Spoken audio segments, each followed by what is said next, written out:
My name is Alejandro Abeledo. I'm an artist from San Antonio, Texas, and this is Una Plática.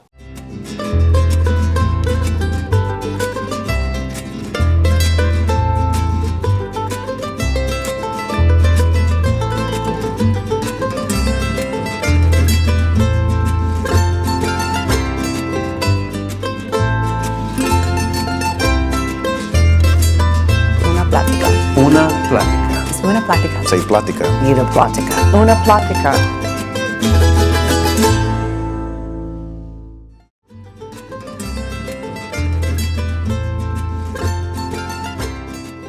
As far as I can remember, I've been drawing since forever.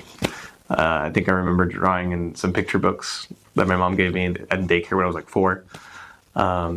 But what's inspired me to keep going kind of changes throughout the years. It always started with my first creative loves, which are just like video games, introduced me to art and music.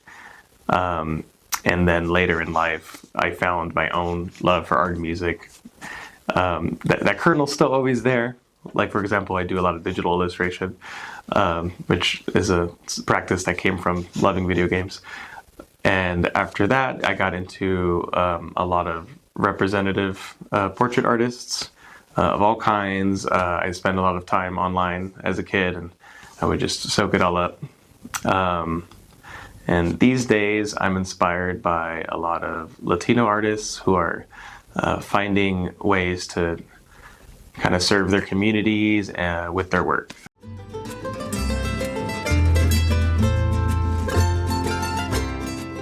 The basis of the practice I'm developing right now started around 2020. COVID times, I had a lot of free time. I wasn't working for a little bit, so I tried to reconnect with art, and I started doing some self-portraits, and I had a really nice time. And I kept doing it, and I got commissioned here and there, so I kept pushing it. And then in this last year or so, I started really putting myself out there, trying to meet people, trying to really access the art community that exists in San Antonio.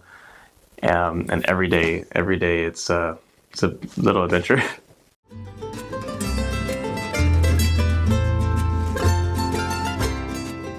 Ultimately, my art practice is emotional processing for myself.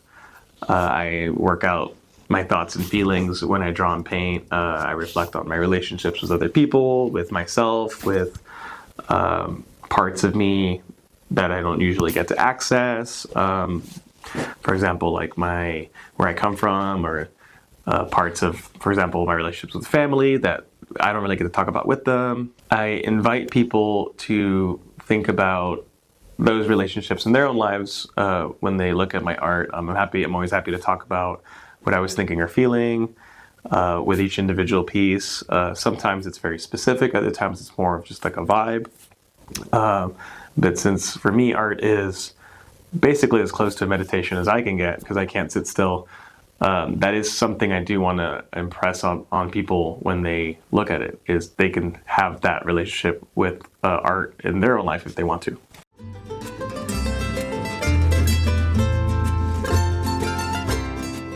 Yes, I think it's super important to have organizations like Centro Aztlán in the community, because not everyone has equal access to all kinds of things. Arts especially, art spaces are supposed to promote conversations.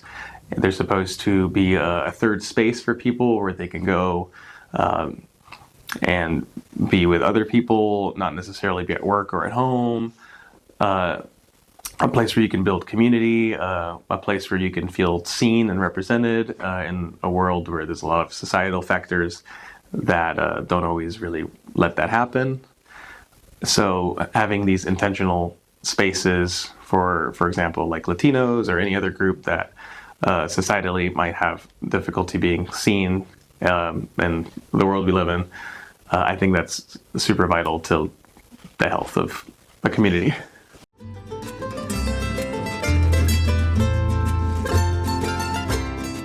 Segundo en Febrero, I went to that show and saw it was a show about immigrant experiences, which I really connected with. I was born in Cuba. My family is from Cuba. I left when I was 4 years old with just my mom, and then some of my family trickled in over time. I've met people who never said they rode here on a raft in the middle of the ocean for 3 days, but they know a lot of details about it.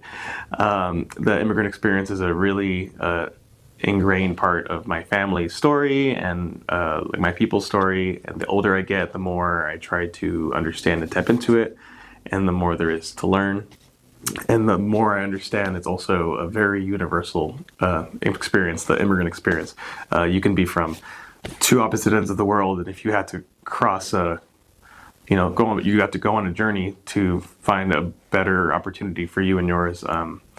That is a really important story that you don't always get to hear the entirety of.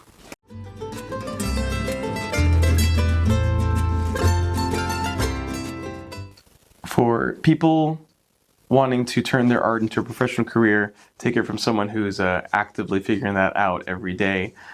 There's a lot you can do. It really starts with community, going and putting yourself out there and meeting people where you live and taking in all the different perspectives, seeing what other people do with the art, seeing what opportunities await artists who put in the work. There's always so much you can learn. You should never stop learning from those around you. Everyone can teach you a little something here and there. And when you do that, I think you can find new ways to express your authentic self. You want to be authentic to yourself and what it is you want to do and say with your art.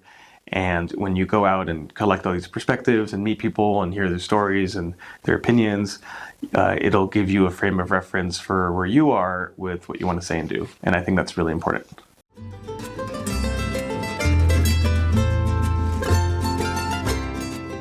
This one is a self-portrait I did in 2022. I was a line cook at the time. I was a line cook for a long time, until just recently, really. And at the time when I made this, I had been working 6 days a week for a few months straight. And I started this one when I had 3 days off in a row for the first time in a few months. And I told myself, I'm just going to paint for 3 days. And I only, I had just unstructured art time. I only really stepped off to take care of myself, go outside, eat, sleep, shower, and then just really focused on one portrait for 3 days. And it got together, before I had to go back into work, it was done. And that felt really good. And I, especially because there were portraits that had a similar finish that took maybe 5 months, just because the work-life balance was different. So I think about this portrait a lot when I think about having to make adjustments to my work-life balance, just prioritizing that time to create. When I'm never sure how to approach that, I think about this guy and it gives me a little more courage. This one is called Chevy Celebrity, named after my mom's first car after we moved to the United States. It's a self-portrait of me when I was maybe 4. I think it was a 1995 or late 1994. The reference photo was me just sat on top of her car as a toddler, basically. And I used this painting to reflect on my mother's journey to the United States and where she was. I think every kid, when they get older, starts to really think about, hey, my parent was, is a person living their life for the first time. And I think my mom was 22 when she had me, so she was in her mid-20s by the time this event happened in our lives. And so I was really just kind of focusing on that, where she was, what she gave up to be here with me, what she had to do to rebuild. I think about what community she must have found. We went to Miami, and there's a lot of Cubans. One of the biggest population centers for Cubans outside of Cuba in the United States. And, I always wonder, who was it that showed up for her while we got settled? Because no one really does it alone. This is a portrait of my friend Abel. He's a good friend of mine. He's also my bandmate. We play in a band together. We've done that for a few years. This is first and foremost a portrait that I did at my time at Heinz Fine Art. I took a drawing class earlier this year just to really invest in my practice and my skills. I was really excited to be there because the instructor, Lourdes, teaches a method that I had been teaching myself for a few years. But one of the things about self-teaching is that there's gaps in the knowledge, and I was excited to find a place in San Antonio in my community where I could seek that knowledge. And as far as how this relates to my practice, this is a portrait of my friend, and that's something I get to think about a lot when I'm working on it. I think about the times we spent together, all the times we've created together, the times we've shown up for each other. It's a real simple, straightforward thing, but people get busy and sometimes forget to appreciate those moments. And having a really involved portrait that forces you to slow down is a great place to have those thoughts surface and appreciate them all over again.